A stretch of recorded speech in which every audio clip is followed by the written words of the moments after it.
ভালোবাসা জীবনে কি পরিবর্তন আনে? অনেকে কিন্তু এই প্রশ্ন করে। আমি বলি হ্যাঁ, অফকোর্স, অফকোর্স। তুমি ভালো একটা অভ্যাস করছো, good habits, good habits always takes you the good path. একটা মনে রাখবে, ভালো অভ্যাসকে ভালো পথ তোমাকে দেখিয়ে দেবে। তুমি ভালো অভ্যাসে, তুমি প্রতিনিয়ত কিন্তু ভালো অভ্যাসগুলো যখন তুমি আহরণ করবে, তখন কিন্তু তুমি কি করবে, নিজেকে অলঙ্কারে অলঙ্কৃত করবে। আর খারাপ অভ্যাসগুলো তুমি ঝেড়ে ফেলে দেবে, কারণ ওগুলি কলঙ্কিত।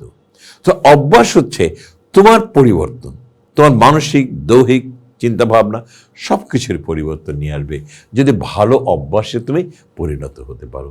তোমার ভালো অভ্যাস কি? আমি কখনো মিথ্যা বলবো না। ভালো অভ্যাস কি? আমি কখনো লেট হব না। ভালো অভ্যাস কি? আমি যে কর্ম করবো সেটা সঠিকভাবে করব।